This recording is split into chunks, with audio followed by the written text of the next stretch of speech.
Vous avez une cour, un fond de jardin enclavé presque sans soleil? Prenez des notes car de nombreuses solutions existent. On garde les bacs existants mais on change tout et on enrichit le substrat qui est là depuis des siècles.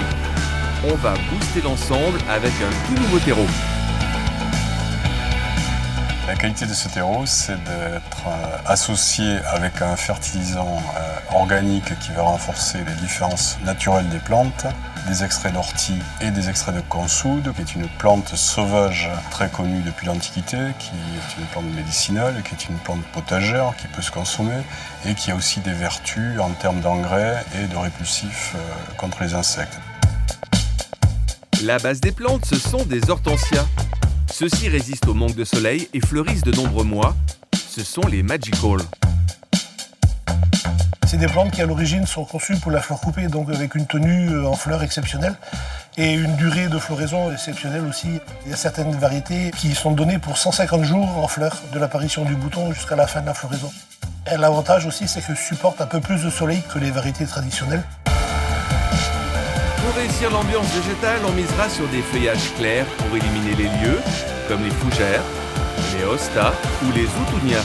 On misera aussi sur des plantes hautes, comme les pieds d'artichaut.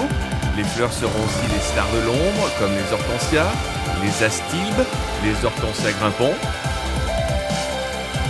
Les clématites habilleront le tronc dénudé des arbres. Je n'arrache pas tout, je toilette et je redonne vie à certains arbustes abandonnés à leur sort. Pas de massif réussi sans paillage, ici ils ont tout leur sens. Au niveau du paillage naturel, on va avoir des produits qu'on va positionner au sol, qu'on va trouver en sac, comme de l'écorce de pin. Le paillage limite l'évaporation, ce qui fait que la plante a plus d'eau disponible, ce qui limite aussi les arrosages. Un avant-après réussi, les bacs ont disparu au profit de petits îlots verts et fleuris. Un avant plutôt triste où le béton rendait l'ambiance très morose. Ici, les plantes attirent la lumière et donc l'œil. On a moins l'impression d'être dans un tunnel sans fin. Enfin, les plantes se marient très bien avec le côté industriel du rez-de-chaussée.